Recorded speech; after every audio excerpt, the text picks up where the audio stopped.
పేదవాడి ఆకలిని తీర్చే ఒక గొప్ప ఆయుధమని ఆలోచన చేసి ఇంత గొప్ప కార్యక్రమాన్ని ఏర్పాటు చేసిన పెద్దలు సోదరులు సాగునీటి పారుదల శాఖ మాత్యులు civil supplies minister Uttam Kumar Reddy గారికి అదేవిధంగా జిల్లా ఇన్ఛార్జ్ మినిస్టర్ మిత్రులు అట్లూరి లక్ష్మణ్ గారికి అదేవిధంగా భూభారతి చట్టాన్ని తెచ్చి పేదలకు చుట్టంగా మార్చిన మిత్రులు రెవెన్యూ శాఖ మాత్యులు పొంగులేటి శ్రీనివాసరెడ్డి గారికి మిత్రులు కాంగ్రెస్ పార్టీ అధ్యక్షులు శాసన మండలి సభ్యులు మహేష్ కుమార్ గౌడ్ గారికి మీ అభిమాన నాయకుడు స్థానిక పార్లమెంట్ సభ్యులు మిత్రులు చామల కిరణ్ రెడ్డి గారికి అదేవిధంగా పార్లమెంట్ సభ్యులు కేంద్ర మాజీ మంత్రివర్యులు బలరాం నాయక్ గారికి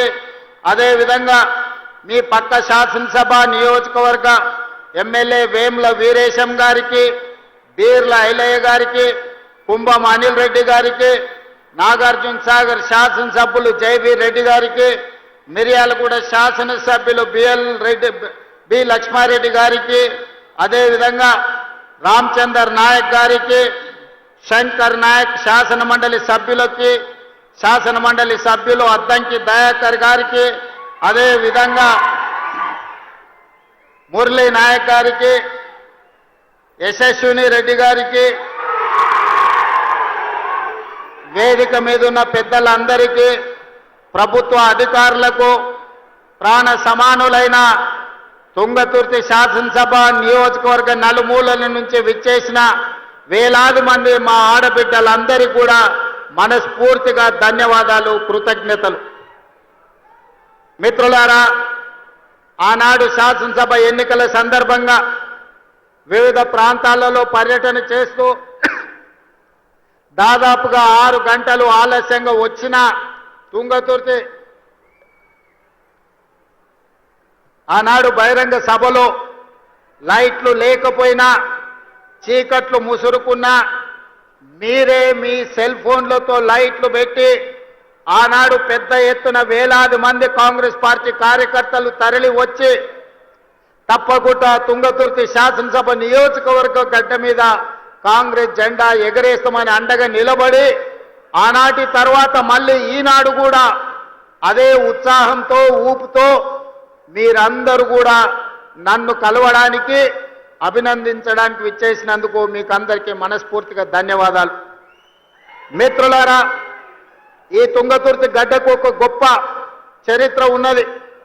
ఇంతకుముందే చెప్పిండ్రు, భీమిరెడ్డి నరసింహారెడ్డి గారి నుంచి మొదలు పెడితే ఈ నల్గొండ జిల్లాలో సాయుధ రైతాంగ పోరాటానికి ఊపిరిలూది ఆనాడు ఇది నల్లగొండ అని ఈనాడు ఇది నల్లగొండ అంటే ఆనాడు ఇది నల్లగొండ కాదు ఎర్రగొండ అని చెప్పి ఈ ప్రాంతం నుంచి ఉద్యమానికి ఊపిరిలూది భూమి కోసం, భుక్తి కోసం, విముక్తి కోసం సాయుధ రైతాంగ పోరాటాన్ని నిర్మించి నిజాము నవాబుల నుంచి, రజాకర్ల నుంచి విముక్తి కలిగించిన గడ్డ ఏది అంటే అది నల్లగొండ గడ్డ, తుంగతుర్తి ప్రాంతం అని చెప్పి ఈరోజు మనం చెప్పుకోక తప్పదు.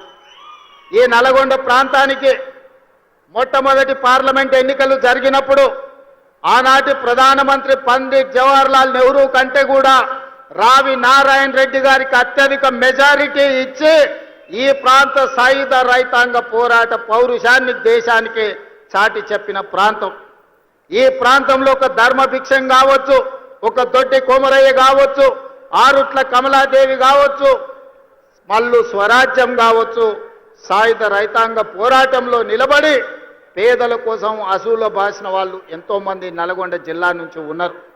ఈ నల్గొండ జిల్లా చరిత్రనే తెలంగాణ చరిత్ర అంటే అతిశయోక్తి కాదు. ఈనాడు తెలంగాణ చరిత్ర ఎవరు లిఖించినా, చరిత్రకారులు ఎవరు ప్రస్తావించినా నల్గొండ గడ్డ గురించి ప్రస్తావించకుండా ఉండలేరు. అలాంటి గడ్డ మీద నుంచి ఈనాడు పేదలకు అందించే రేషన్ కార్డుల కార్యక్రమాన్ని ఏర్పాటు చేసుకోవడం అంటే తెలంగాణ నలుమూలల పేదలకు 4 కోట్ల మంది ప్రజలకు ఈ రోజు కడుపు నిండా సన్న బియ్యం వండి అన్నం పెట్టే రోజులు వచ్చినాయి. అందుకే వేలాది మంది మా అక్కలు, మా ఆడబిడ్డలు ఇక్కడికి వచ్చి ఆశీర్వదించడానికి వచ్చిండ్రు. వాళ్ళందరినీ నేను మనస్ఫూర్తిగా అభినందిస్తున్నా. మిత్రులారా, ఈ నల్గొండ జిల్లాలో కాంగ్రెస్ పార్టీకి ఉన్న అనుబంధం, ఈ నల్గొండ ప్రాంతాన్ని సస్యశ్యామలం చేయాలని ఆనాటి మొట్టమొదటి ప్రధానమంత్రి పండిట్ జవహర్లాల్ నెహ్రూ గారు నాగార్జున సాగర్ని నిర్మించి నల్గొండ జిల్లాకు నీళ్లు ఇవ్వాలని, నాగార్జున సాగరే కాదు శ్రీశైలం కావచ్చు, ఎస్ఆర్ఎస్పి కావచ్చు, ఆనాడు పండిట్ జవహర్లాల్ నెహ్రూ గారు కట్టిన ప్రాజెక్టులే ఇవాళ తెలంగాణ ప్రాంత రైతాంగాన్ని బీళ్లు తడుపుతున్నాయి. అదే కాదు ఈ నల్గొండ జిల్లాలో ఈ ప్రాంతంలో పారుతున్న మూసీ నది ఆనాడు కాంగ్రెస్ పార్టీ నిర్మించింది, కాంగ్రెస్ పార్టీ నల్గొండ జిల్లాకు నీళ్లు ఇచ్చింది. ఇవాళ నేను అడుగుతున్న మిత్రులారా, ఇవాళ ఒక ఆయన ఎట్లొస్తాడో ముఖ్యమంత్రి అడ్డుకుంటా ఆయన గోదావరి నీళ్లు తేలేదు అని అన్నాడట. నేను ఆయనకు చెప్పదలుచుకుని పక్కనే కూతబెట్టి దూరం ఉంది, ఈ పక్కనే ఉన్నాడు, ఆయన ఉన్నది 3 అడుగులు, ఆయన 6 అడుగులు ఎత్తే కూర్చున్నాడట ముఖ్యమంత్రిని అడ్డుకుంటా అని. 3 అడుగులు ఆయనకు నేను ఒక మాట చెప్పదలుచుకున్నా, 3 రోజులు అవకాశం ఇస్తే గోదావరి జలాలు తుంగతుర్తి నియోజకవర్గానికి తెస్తా అని ఆయన పేపర్ల ప్రకటన చూసిన. 3 రోజులు కాదు 10 ఏళ్ళు మీకు అవకాశం ఇచ్చిండు, ఎందుకు దేవాదుల నుంచి తుంగతుర్తికి నీళ్లు తీసుకురావలేదు, గోదావరి జలాలతోని ఈ ప్రాంత భూములను ఎందుకు తడపలేదు అని నేను అడుగుతున్నా. అందుకే ఆయనకు చెప్పదలుచుకున్నా, అయ్యా గ్లాసులో సోడా పోసినట్టు కాదు గోదావరి జలాలు తుంగతుర్తికి తేవడం అంటే, నీకు తెలిసిన విద్య ఒక్కటే, దొరగారి ముందల చేతులు కట్టుకొని గ్లాసులో సోడా పోయడమే, కానీ నీకు తెలిసిన విద్య అంతకంటే లేదు.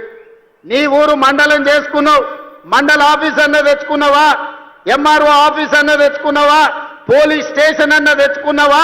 10 ఏళ్ళు మంత్రిగా ఉండి నీ నాయకుడు ముఖ్యమంత్రిగా ఉంటే నీ సొంత మండలానికి ఒక ఎంఆర్ఓ ఆఫీస్, ఎంపీడీఓ ఆఫీస్, ఒక పోలీస్ స్టేషన్ తెచ్చుకోలేని సన్నాసివి ఇవాళ మా మందుల సామెలు తీసుకొస్తే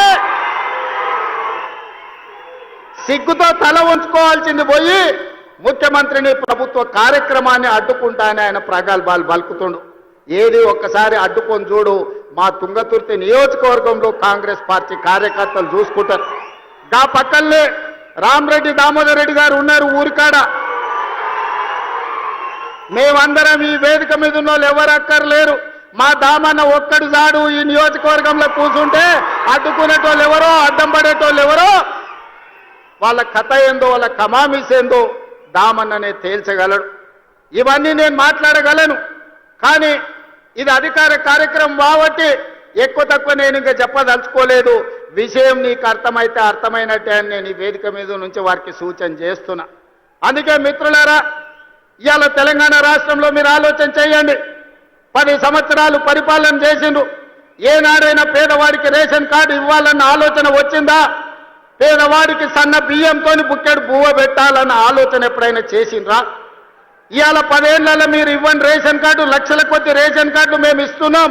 కోట్ల మందికి 3,10,00,000 మందికి ఇవాళ సన్న బియ్యం ఇస్తే రేషన్ షాపుల దగ్గర పెద్ద పెద్ద బార్లు తీరిన లైన్లు ఉంటే ఇవాళ ఆయన అంటున్నాడు రేషన్ షాపుల కాడ బార్లు తీరిన. మీరు గ్రామాలలో రేషన్ షాపులు ఎన్నడూ తెరవలే, బెల్ట్ షాపులు మీరు తెరిచిండ్రు. 10 ఏళ్ల తర్వాత రేషన్ షాపులు తెరిచి సన్న బియ్యం ఇస్తుంటే ప్రతి పేదవాడు పెద్దవాడు రేషన్ షాపులో సన్న బియ్యం తీసుకోవాలని లైన్లో నిలబడి ఇవాళ లక్షలాది మంది కోట్లాది మంది సన్న బియ్యం తీసుకొని బుక్కెడు బువ్వ తింటుంటే మీ కళ్ళల్లో నిప్పులు పోసుకుంటున్నారు. ఇది మీకు భావ్యమా అని నేను అడుగుతున్న వాళ్ళని. అందుకే ఇవాళ మిత్రులారా, రేషన్ కార్డులు ఇవ్వాలన్నా ఇందిరమ్మ రాజ్యంలోనే, సన్న బియ్యం పెట్టాలన్నా ఇందిరమ్మ రాజ్యంలోనే, మీరు పండించిన వడ్లకు కనీస మద్దతు ధర ఇవ్వడమే కాదు 500 రూపాయల బోనస్ ఇవ్వాలన్నా ఇందిరమ్మ రాజ్యంలోనే సాధ్యం. మీరు బ్యాంకుల్లో తెచ్చుకున్న అప్పులు 2 లక్షల రూపాయల రుణమాఫీ, 25,55,968 మందికి 21,000 కోట్ల రూపాయలు 15 ఆగస్టు నాడు మీకు రుణ విముక్తులను చేసి ఏ విధంగా దేశ స్వతంత్రం పేదలకు వచ్చిందో, రుణ విముక్తి నుంచి బ్యాంకుల నుంచి స్వతంత్రం ఇప్పించి పేదలకు 21,000 కోట్ల రూపాయల రైతు రుణమాఫీ చేసిన ప్రభుత్వం ఇందిరమ్మ రాజ్యం అని నేను ఈ సందర్భంగా చెప్తున్నా. ఇదే కాదు, రైతు భరోసా ఇస్తలేరు. రైతు భరోసా రేవంత్ రెడ్డి ఎగ్గొడతాడు. రైతులను మోసం చేసిందని ఊరూరా వాళ్ళు ఒగల ఏడుపులు ఏడ్చిండ్రు. ఇంటింటికి పోయారు, కడుపులో తలకాయ పెట్టిర్రు. కడుపులోనేమో సంతోషంగా ఉంది, ఎగ్గొడితే బాగుండు మా పండుగ వండు అని.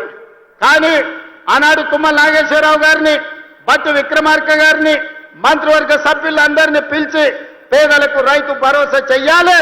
9 రోజుల్లో 9,000 కోట్లు, 1,49,00,000 మంది రైతులకు ఈ రోజు మన 1,49,00,000 ఎకరాలకు 70 లక్షల మంది రైతులకు 9,000 కోట్లు రైతు భరోసా ఖాతాలో 9 రోజుల్లో వేసి రైతుల కళ్ళల్లో సంతోషం చూసినాం. వ్యవసాయం దండుగ కాదు, వ్యవసాయం పండుగ అని గిట్టుబాటు ధరతో పాటు బోనస్ ఇచ్చినాం. రైతు రుణమాఫీతో పాటు రైతు భరోసా కార్యక్రమాలను అమలు చేసినాం. మీరు పండించండి, మీరు పండించిన చివరి గింజ వరకు కొనుగోలు చేస్తాం, 500 రూపాయల బోనస్ ఇస్తామని చెబితే 1 సంవత్సరం తిరిగే లోపలనే 2,85,00,000 మెట్రిక్ టన్నుల వడ్లు పండించి భారతదేశంలోనే తెలంగాణ రాష్ట్రం నెంబర్ 1గా నిలబడి ఈరోజు దేశమే తలెత్తుకునే విధంగా వరి ధాన్యాన్ని ఉత్పత్తి చేసిన రాష్ట్రం తెలంగాణ ఉన్నది అని అంటే ఈరోజు మన రైతుల యొక్క కృషి, కాంగ్రెస్ ప్రభుత్వం యొక్క ప్రయత్నం అని చెప్పి నేను ఈరోజు చెప్పదలుచుకున్న మిత్రులారా. అందుకే మిత్రులారా, ఈరోజు రైతులు సంతోషంగా ఉన్నప్పుడే, రైతును రాజును చేసినప్పుడే ఇందిరమ్మ ఆత్మ శాంతిస్తుంది. సోనియమ్మ ఇచ్చిన తెలంగాణ ఒక పండుగ జరుపుకుంటుంది.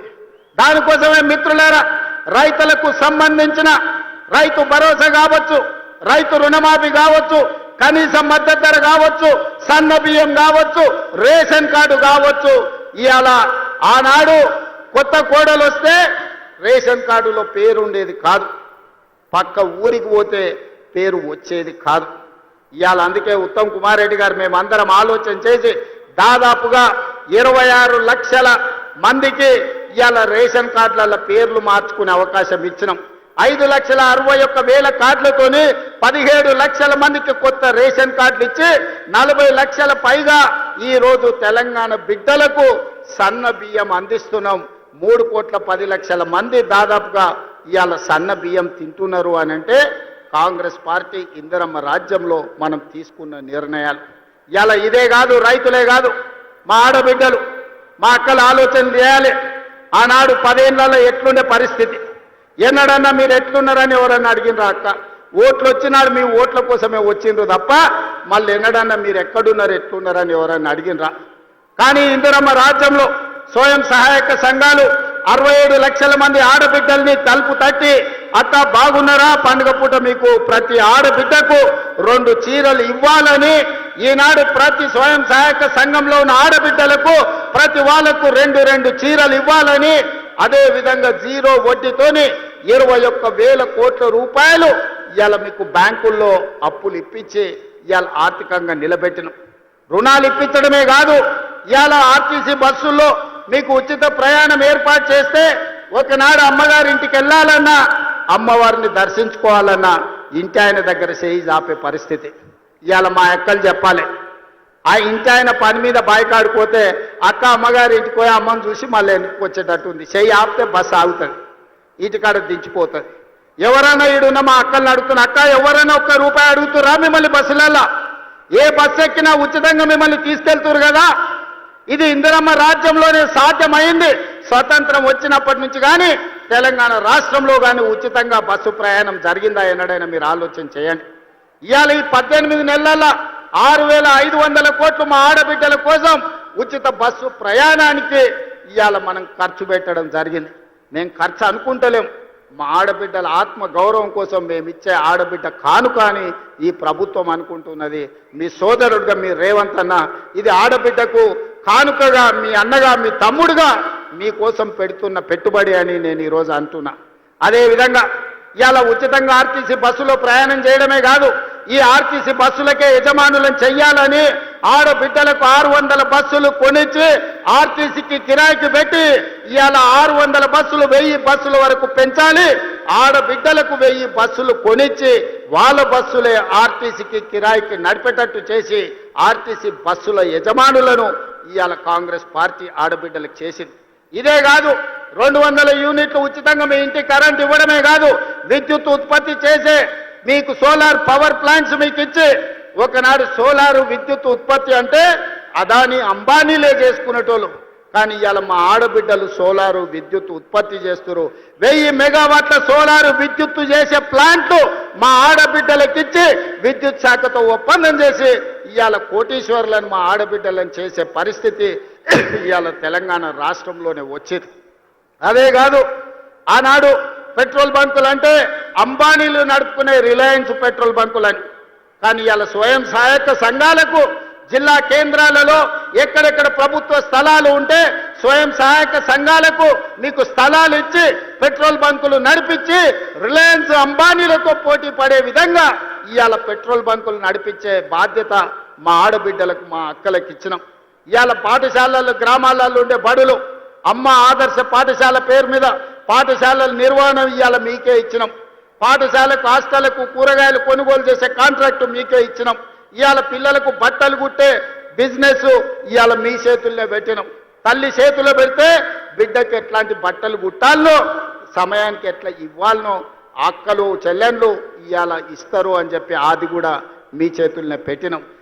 ఇవాళ పిల్లల అటెండెన్స్ పంతులు తీసుకుంటే పంతుల అటెండెన్స్ మా అక్కలు తీసుకునేటట్టు గ్రామాలలో తండాలలో గూడాలలో మారుమూల పల్లెల్లో ప్రభుత్వ పాఠశాలల్లో మంచి చదువు చెప్పించాలి. పేదల పిల్లలు డాక్టర్లు లాయర్లు ఇంజనీర్లు కావాలి, ఐఏఎస్లు ఐపీఎస్లు అయి రాజ్యాలు ఏలాలి అని ఇవాళ ప్రభుత్వ పాఠశాలల్లో మంచి చదువులు అప్పజెప్పే కార్యక్రమాన్ని మా ఆడబిడ్డల చేతిలో పెట్టినాం. ఇవాళ మీ చదువుకున్న పిల్లలు ముఖ్యంగా నల్గొండ జిల్లా ఉస్మానియా యూనివర్సిటీ కేంద్రంగా ఏ ఎస్ఐ మా మహబూబ్నగర్ జిల్లాలో ఎవరిని గదిలిచ్చినా ఏం పేరయ్యా ఏ ఊరయ్యా అంటే ఎవరైనా నల్గొండ జిల్లా అని చెప్తారు.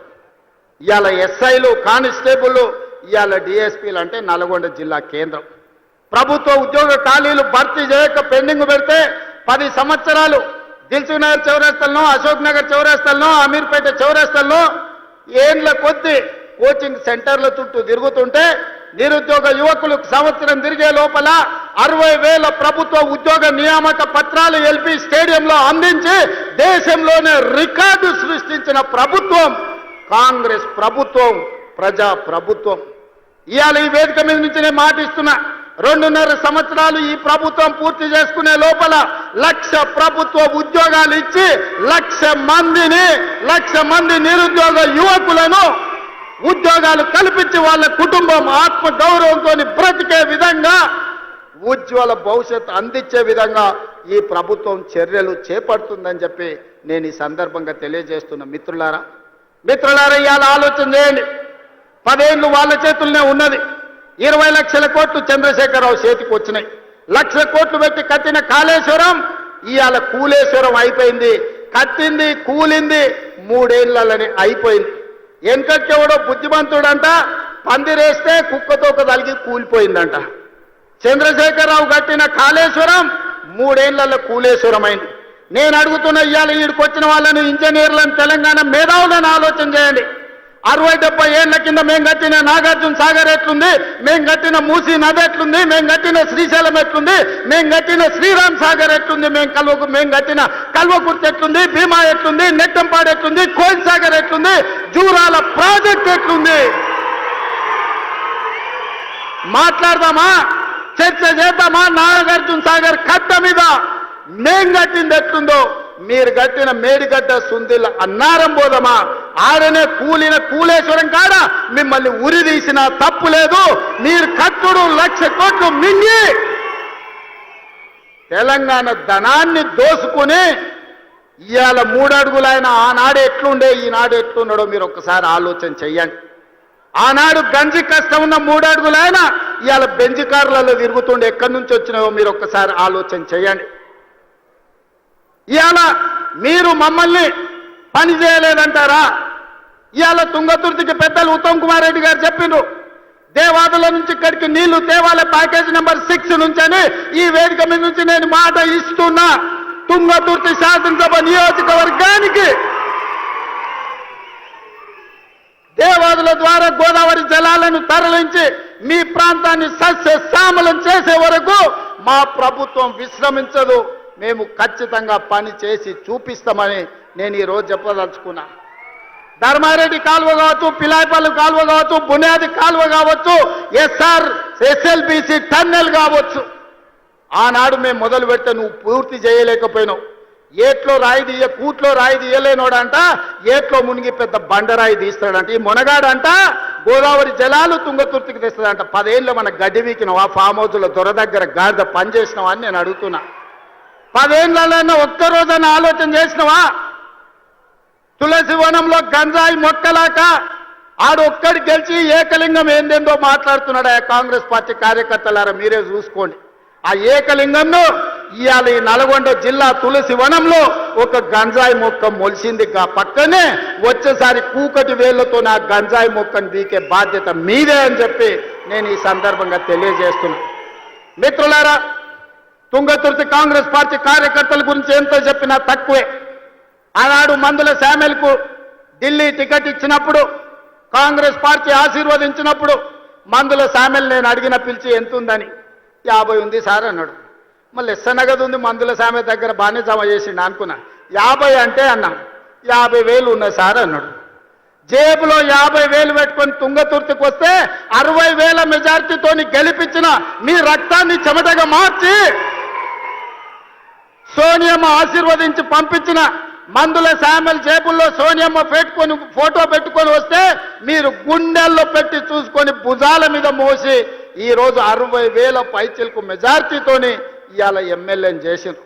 మందుల శామెల్ వాళ్ళందరినీ కుటుంబ సభ్యులు, నీ సోదరు, వాళ్ళందరినీ నువ్వు మంచిగా చూసుకోవాలి. వాళ్ళందరి కష్ట సుఖాలల్లో కలుపుకపోవాలి. ఒకరికి బాధ ఉంటుంది, ఒకరికి దుఃఖం ఉంటుంది, ఒకరికి కోపం ఉంటుంది, ఒకరికి ఆలోచన ఉంటుంది, ఒకరికి ఆశ ఉంటుంది. నువ్వు స్థానిక శాసనసభ్యుడివి, ఓపికతోనే అందరినీ కలుపుకపోవాలి. ఎందుకంటే ఆ ఎల్లా కేవలం సోనియమ్మ మాట మీద నిన్ను 60,000 మెజార్టీతో వీళ్ళే గెలిపించారు. వీళ్ళే భుజాల మీద మోసిన రాయల్లో సోనియమ్మని నమ్ముకొని ఇవాళ వాళ్ళని కడుపులో పెట్టి చూసుకోవాల్సిన పెద్దన్న బాధ్యత నీదే. ఏదన్నా సమస్యలు ఉంటే ఆ పక్కల ఉత్తమాన్ని ఉన్నాడు, లేకపోతే మీ ఎంపీ సాపు చామల కిరణ్ ఉన్నాడు, కాదు కూడదంటే అడ్లూరు లక్ష్మణ్ ఉన్నాడు, అక్కడ కూడా కాకపోతే పైన నేనున్నా. మీరెవ్వరు ఆధారపడకండి. స్థానిక సంస్థలలో సర్పంచ్ కావచ్చు, ఎంపీటీసీ కావచ్చు, జడ్పీటీసీ కావచ్చు, జిల్లా పరిషత్ కావచ్చు, ఏ ఎన్నికలైనా మిమ్మల్ని గెలిపించే బాధ్యత, మిమ్మల్ని ప్రజాప్రతినిధులను చేసే బాధ్యత పార్టీ తీసుకుంటుంది, ప్రభుత్వం తీసుకుంటుంది. మందుల శామెల్ని గెలిపించిన బాధ్యత మీరు తీసుకున్నారు, మిమ్మల్ని గెలిపించే బాధ్యత పార్టీ తీసుకుంటుంది. తొందరలోనే స్థానిక సంస్థల ఎన్నికలు రాబోతున్నాయి. వేదిక మీద ఉన్న నాయకుల ఎలక్షన్లు అయిపోయినాయి, ఎమ్మెల్యేలు అయిపోయినాయి, ఎమ్మెల్సీలు అయిపోయినాయి, ఎంపీలు అయిపోయినాయి. మా దయాకర్ ఎమ్మెల్సీ అయ్యండు, మా శంకర్ నాయక్ ఎమ్మెల్సీ అయ్యండు, ఆ పక్కల సత్యం ఎమ్మెల్సీ అయ్యండు. 4 ఇస్తే 3 మీకే ఇచ్చిన మా నల్గొండలకు. 4 ఎమ్మెల్సీలు కాంగ్రెస్ ఇస్తే 3 మీ నల్గొండకే ఇచ్చినమయ్యా.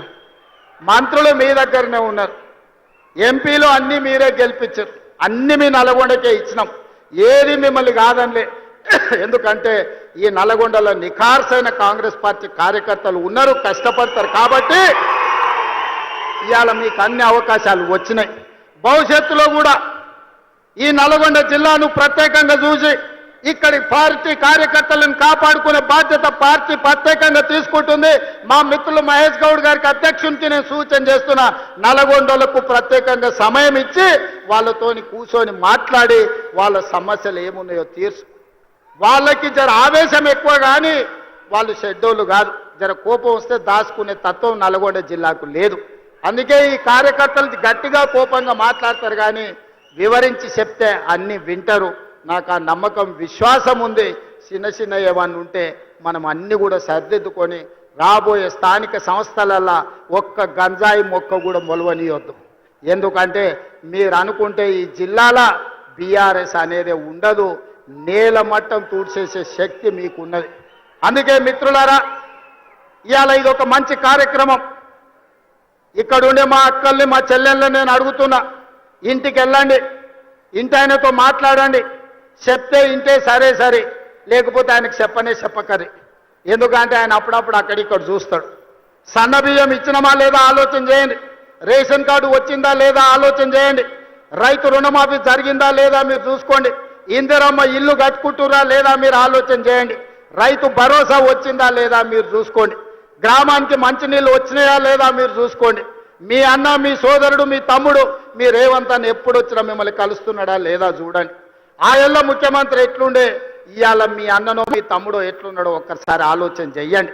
అందుకే ఇవాళ ఎవరు ఎట్లున్నా 10 ఏళ్ళు మనం ఉంటాం. నేను ఈ వేదిక మీద నుంచి ఒక్క మాట స్పష్టంగా చెప్పదలుచుకున్నా. ఆశపడుతున్న వాళ్ళకు ఒంటె పెదాలంట ఊగులాడుకుంటూ ఉంటాయి, కింద నక్క కూర్చొని ఎదురు చూస్తుందంట ఒంటె పదాలు రాళ్ళు పడితే ఎత్తుకొని ఉరుకుదామని. ఇవాళ బీఆర్ఎస్ వాళ్ళు కూడా గట్లనే ఇంకొస్తుంది మాకు అధికారం అని వాళ్ళు ఆలోచన చేస్తారు. 94 నుంచి 2004 2 సార్లు టీడీపీ అధికారంలో ఉంది. 2004 నుంచి 2014 వరకు 2 సార్లు కాంగ్రెస్ పార్టీ వైఎస్ రాజశేఖర రెడ్డి నాయకత్వంలో అధికారంలో ఉంది. 2014 నుంచి 2024 వరకు చంద్రశేఖరరావు అధికారంలో ఉన్నాడు. 2024 నుంచి 2034 వరకు కాంగ్రెస్ పార్టీ కార్యకర్తల అధికారంలో ఉంటారు. 10 ఏళ్ళు తెలంగాణ గడ్డ మీద కాంగ్రెస్ జెండా రెపరెపలాడుతూనే ఉంటది. 2035కు తెలంగాణ ఆదాయాన్ని $1 ట్రిలియన్ ఎకానమీగా మార్చి ప్రపంచంతోనే పోటీ పడే విధంగా తెలంగాణ రాష్ట్రాన్ని తీర్చిదిద్దుతాం. శాతనైతే మామొస్తాడో, అల్లుడొస్తాడో, బామార్దొస్తాడో, బిడ్డొస్తాడో, మొత్తం కట్టగట్టుకొని జాతంత వస్తుందో రాపో బిడ్డ మా కాంగ్రెస్ పార్టీ కార్యకర్తలు చూసుకుంటారు. మీరందరూ ఒక పక్కన నిలబడండి, మా కాంగ్రెస్ పార్టీ కార్యకర్తలు ఇంకొక పక్కన నిలబడతారు. 10 ఏళ్ళు ఎవడు వచ్చినా, ఎవడు ఏడ్చినా, ఎవడన్నా పోయి బాయిలో దుంకి సచ్చినా ఇందిరమ్మ రాజ్యమే ఉంటది, రైతు రాజ్యం ఉంటది. వ్యవసాయం దండుగ కాదు, వ్యవసాయాన్ని పండుగ చేసి ప్రతి కాంగ్రెస్ పార్టీ కార్యకర్తను వాళ్ళ జీవితాన్ని ప్రజలకు అంకితం చేసే విధంగా మన పరిపాలన ఉంటుంది. తెలంగాణ మోడల్ ఇవాళ ఎస్సీ ఉపకులాల వర్గీకరణ భారతదేశంలోనే అమలు చేసిన ఏకైక రాష్ట్రం తెలంగాణ రాష్ట్రం. అదేవిధంగా 1931లో బ్రిటిష్ వాళ్ళు కులగణన చేస్తే 100 ఏళ్ల తర్వాత భారతదేశంలో మొట్టమొదటి రాష్ట్రం తెలంగాణ రాష్ట్రం. జనగణనలో కులగణన చేసి దేశానికి ఆదర్శంగా నిలబడి నరేంద్ర మోడీ మెడలు వంచి దేశంలోనే కులగణన చేసే విధంగా ఇవాళ పరిపాలన అందిస్తున్న రాష్ట్రం తెలంగాణ రాష్ట్రం.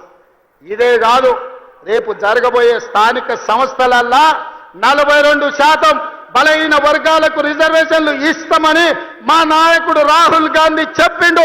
అక్కడి సూర్యుడు ఇక్కడ ఉదయించిన 42% స్థానిక సంస్థలల్లా వార్డు మెంబర్లు, సర్పంచులు, ఎంపీటీసీలు, జడ్పీటీసీలు, జిల్లా పరిషత్తులు, మున్సిపాలిటీలలో 42% రిజర్వేషన్లు అమలు చేసే విధంగా మన పరిపాలన కొనసాగుతుంది.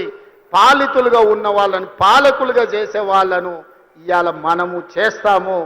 ఆనాడు దండం దొర అన్నోళ్ళనే ఇవాళ రాజ్యం నడిపే విధంగా వాళ్ళ చేతిలో అధికారాన్ని, రాజ్యాధికారాన్ని పెట్టడానికి ఇవాళ మన ప్రభుత్వం, మన పార్టీ ప్రయత్నం చేస్తుంది. ఈ ప్రయాణం 10 సంవత్సరాలు ఆగకుండా సాగాల్సిందే. మీ ఆశీర్వాదం ఉండాల్సిందే. నాకు సంపూర్ణమైన నమ్మకం వచ్చింది. తుంగతుర్తికి వచ్చిన తర్వాత వేలాది మంది ఇక్కడికి వచ్చి ఆశీర్వదించి అండగా నిలబడి, ముఖ్యంగా మా ఆడబిడ్డలు, మా అక్కలు, మా చెల్లెండ్లు ఈరోజు ఇందిరమ్మ రాజ్యంలో మాకు రక్షణ ఉంది, సోనియమ్మ రాజ్యంలో పనికి ఆహార పథకం తేవడమే కాదు, ఈ రోజు ఉపాధి హామీ పథకాన్ని తీసుకొచ్చి ఆడబిడ్డల్ని ఆదుకున్న ఈ ప్రభుత్వం చల్లగా ఉండాలని ఆశీర్వదించడానికి విచ్చేసినందుకు మీ అందరికీ మనస్ఫూర్తిగా ధన్యవాదాలు తెలియజేస్తూ మీ అందరి దగ్గర సెలవు తీసుకుంటున్న మిత్రులారా, జై కాంగ్రెస్. గట్టిగా ఆ పక్కలోనే ఆయన గుండెలు ఆగాలి. ఊర్లో ఇంటికాడ టీవీలో చూస్తుంటే గట్టిగా వినిపించాలి. సరేనా?